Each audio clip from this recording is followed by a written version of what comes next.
Hi hello friends, welcome back to our channel. நான் உங்கள் Jayaprakash. So ரொம்ப நாளாக நம்ம சேனலில் வீடியோஸ் வந்து போஸ்ட் பண்ணல. அதுக்கு உண்டான ரீசன் வந்து பார்த்திங்கன்னா, என்னால் ஃபோக்கஸ் பண்ண முடியல வீடியோஸ் போடுறதில். ஸோ கான்டென்ட் க்ரியேட் பண்ணுறதில் என்னால் ஃபோக்கஸ் பண்ண முடியல. அந்த ஒரு ரீசன் தான். கண்டிப்பாக இனிமேல் அப்கமிங் வீடியோஸ் வந்து பார்த்திங்கன்னா ரொம்ப யூஸ்ஃபுல்லான வீடியோஸ் தான் நிறைய நான் கொண்டு வரலான்னு இருக்கேன். ஸோ நம்ம சேனலில் இப்போ தான் நீங்கள் ஃபஸ்ட் டைம் நம்ம சேனலை பார்க்குறீங்களா, ப்ளீஸ் சப்ஸ்கிரைப் பண்ணுங்கள், கூட பெல் ஐக்கனை ப்ரெஸ் பண்ணுங்கள். அப்போ தான் நான் போகிற வீடியோஸ் உங்களுக்கு நோட்டிஃபிகேஷனில் வந்துட்டே இருக்கும். ஸோ நான் வீடியோஸ் சொல்ல போகிறது எல்லாமே பர்ஸ்னலாக நான் வந்து சஃபர் ஆகிருப்பேன். அந்த பர்ஸ்னலாக அதை வந்து நான் உணர்ந்திருப்பேன். அந்த மாதிரி விஷயங்கள் மட்டும்தான் வீடியோஸில் வந்து உங்களுக்கு நான் வந்து கொண்டு வர போகிறேன். ஸோ இன்றைக்கி நம்ம டாப்பிக்குள்ளே போகலாம். இன்றைக்கி நம்ம பார்க்க போகிற டாபிக் என்னென்னு பார்த்தீங்கன்னா insurance, health insurance. So health insurance வந்து மேண்ட்ரி. எல்லாருமே வந்து ஹெல்த் இன்சூரன்ஸ் வந்து எடுக்கும்னு சொல்லுவாங்க. ஸோ அப்படி ஹெல்த் இன்சூரன்ஸ் வந்து எடுக்கிறது எந்த மாதிரி எடுக்கலாம்? ஸோ சில கம்பெனிஸ் வந்து பார்த்திங்கன்னா மந்த் அண்ட் பேமெண்ட் வந்து பண்ணுங்கன்னு சொல்லி வச்சுருப்பாங்க. சில கம்பெனிஸ் வந்து இல்லை நீங்கள் ஒரு வருஷத்துக்கு வந்து ஃபுல் பேமெண்ட் நீங்கள் பண்ணுன்னு சொல்லுவாங்க.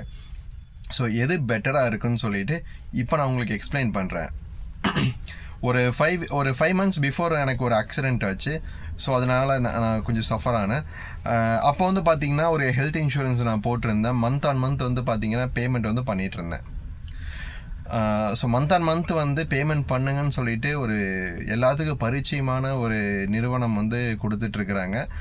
ஸோ அந்த நிறுவனத்தில் வந்து பார்த்திங்கன்னா நிறைய இன்சூரன்ஸ் கம்பெனியை வந்து டைப் வந்து வச்சுருக்கிறாங்க. ஸோ அந்த நிறுவனத்து மூலிமா தான் நான் இன்சூரன்ஸ் வந்து எடுத்து மந்த் ஆன் மந்த் வந்து பேமெண்ட் பண்ணிகிட்டு இருந்தேன். ஸோ எனக்கு வந்து ஆக்சிடெண்ட் ஆச்சு, கேஷ்லெஸ் கிளைம் தான் நான் வந்து போட்டிருந்தேன். பட் ஆனால் ஹாஸ்பிட்டலில் வந்து ரெனோவேஷன் ப்ராசஸ் போயிட்டுருக்குது. ஸோ அது கேஷ்லெஸ் வந்து பண்ண முடியாதுன்னு சொல்லிட்டாங்க. என்னால் வந்து கேஷ்லெஸ் வந்து கிளைம் பண்ண முடியல. ஸோ இன்சூரன்ஸ் வந்து கிளைம் பண்ண முடியல. நான் வந்து பார்த்திங்கன்னா ஃபுல் பேமெண்ட் வந்து பே பண்ணி தான் ட்ரீட்மெண்ட் வந்து எடுத்தேன். ஸோ ட்ரீட்மெண்ட் எடுத்து முடிச்சுட்டு நான் வீட்டுக்கு வந்ததுக்கப்புறம் ரீஇம்பர்ஸ்மெண்ட்டுன்னு சொல்லுவாங்க. அதாவது நம்ம செலவு பண்ண அமௌண்ட்டுக்கு வந்து பார்த்திங்கன்னா இந்த ஒரிஜினல் பில் எல்லாமே வச்சு அனுப்பி ஃபார்ம் ஃபில் பண்ணி அனுப்பினோம்னா நமக்கு ரீஇம்பர்ஸ்மெண்ட் வந்து அமௌண்ட் வந்து கொடுத்துருவாங்க இன்சூரன்ஸ் கம்பெனிலேருந்து. ஸோ அந்த மாதிரி ரீஇம்பர்ஸ்மெண்ட் வந்து நான் அப்ளை பண்ணேன். ஸோ ரீஇம்பர்ஸ்மெண்ட் வந்து நான் அப்ளை பண்ணும்போது என்னோடய ஒரிஜினல்ஸ் எல்லாமே வந்து பார்த்திங்கன்னா கொரியர் பண்ணேன். இன்சூரன்ஸ் கம்பெனியோட ஹெட் ஆஃபீஸ்க்கு வந்து கொரியர் பண்ணேன். ஸோ அது இல்லாமல் மெயிலும் வந்து எனக்கு வந்துருந்துச்சு. மெயிலில் கூட நான் வந்து ஸ்கேன் பண்ணி அனுப்பியிருந்தேன். ஸோ இது ஒரு பக்கம் இருக்கட்டும். ஸோ ரீஇம்பர்ஸ்மெண்ட் வந்து அனுப்பினதுக்கப்புறம் அந்த ஹாஸ்பிட்டலில் வந்து பார்த்திங்கன்னா நான் ஆக்சிடெண்ட் ஆச்சு. ஸோ அந்த ட்ரீட்மெண்ட் இல்லாமல் சில டெஸ்டஸ் எல்லாம் எடுத்திருந்தாங்க. அது யூஸ்வலாக எல்லாத்துக்குமே எடுக்கிற டெஸ்ட்டுன்னு சொன்னாங்க. ஸோ அதனால் வந்து ரீஇம்பர்ஸ்மெண்ட் வந்து கேன்சல் ஆச்சு. ஏன்னு பார்த்தீங்கன்னா எதுக்கு இந்த டெஸ்ட் எல்லாம் எடுக்கிறாங்க? ஸோ அதனால் வந்து இது ஃபேக் டாக்குமெண்ட் வந்து நான் கொடுத்துருக்கேன்னு சொல்லிட்டு கேன்சல் பண்ணாங்க. ஸோ அப்போ நான் வந்து இன்சூரன்ஸ் கம்பெனியில் வந்து நேர்லேயே போய் விசிட் பண்ணி நான் பேசும்போது ஸோ ஹாஸ்பிட்டல் சைடு வந்து இந்த ஆக்சிடெண்ட்டுக்கு என்னென்ன ட்ரீட்மெண்ட் வந்து எடுத்தீங்களோ ஸோ அந்த பில்ஸ் மட்டும் அதோட டிஸ்சார்ஜ் செம்மறி வந்து கொடுக்க சொல்லுங்கள், நாங்கள் கிளைம் பண்ணி கொடுத்துறோன்னு சொன்னாங்க. சரி, ஓகேன்னு சொல்லிவிட்டு ஹாஸ்பிட்டலில் போய் பேசிவிட்டு எனக்கு இந்த ஆக்சிடெண்ட்டுக்கு நீங்கள் என்னென்ன ட்ரீட்மெண்ட் வந்து பண்ணீங்களோ அதுக்குன்னா டிஸ்சார்ஜ் சம்மரி மட்டும் எனக்கு கொடுங்க, அப்போ தான் என்னால் இன்சூரன்ஸ் வந்து கிளைம் பண்ண முடியும்னு சொல்லிட்டு ஹாஸ்பிட்டலில் வந்து நான் பேசி அதுவும் வாங்கியாச்சு. ஸோ இது இல்லாமல் வந்து பார்த்திங்கன்னா ஹாஸ்பிட்டலில் 3000 rupees பிடிச்சிருந்தாங்க. எம்எல்சி சர்டிஃபிகேட், அதாவது மெடிக்கல் லீகோ சர்டிஃபிகேட். ஸோ இது இருந்தால் தான் இன்சூரன்ஸ் வந்து கிளைம் ஆகும்னு சொல்லிட்டாங்க. அதாவது ட்ரீட்மெண்ட் செலவு இல்லாமல் இது தனியாக ஒரு 3 ரூபா வந்து செலவாச்சு. 3000 வந்து பிடிச்சிருந்தாங்க.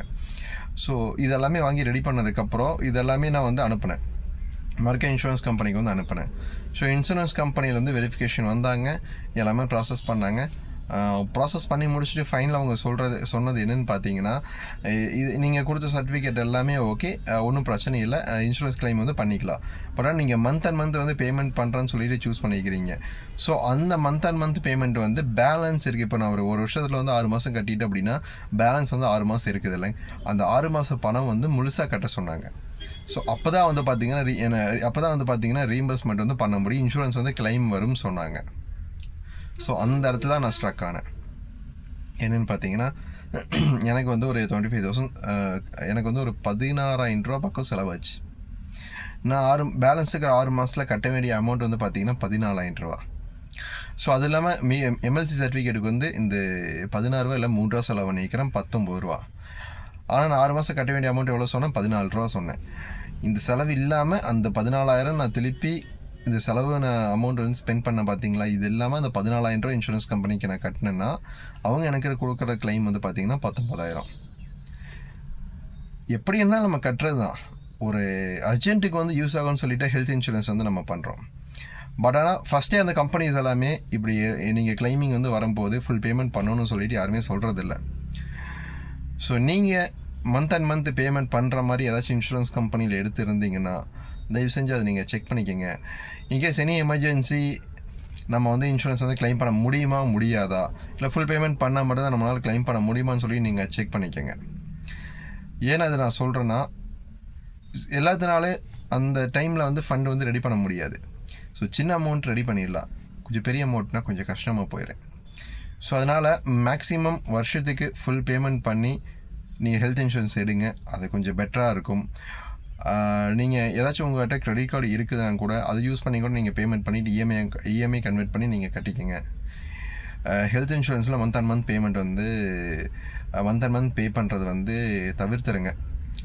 இயர்லி ஒன்ஸ் வந்து பே பண்ணுங்கள். அதுதான் பெட்டர் சாய்ஸாக இருக்குதுன்னு நான் நினைக்கிறேன். இது நான் வந்து சஃபரான ஸ்டோரி, ரியல் ஸ்டோரி, அதான் உங்கள்கிட்ட ஷேர் பண்ணணும்னு சொல்லிட்டு ஒரு ஆசை இருந்துச்சு, உங்கள்கிட்ட நான் சொல்லியிருக்கிறேன். ஸோ அவ்வளோதான் இன்றைக்கி இந்த வீடியோ. இந்த வீடியோ பிடிச்சிருந்தால் லைக் பண்ணுங்கள், ஷேர் பண்ணுங்கள், முக்கியமாக சப்ஸ்கிரைப் பண்ணுங்கள். அப்கமிங் நிறைய வீடியோஸ் வந்து கொண்டு வர போகிறேன். ஸோ இன்னொரு வீடியோ சந்திப்போம். Bye friends.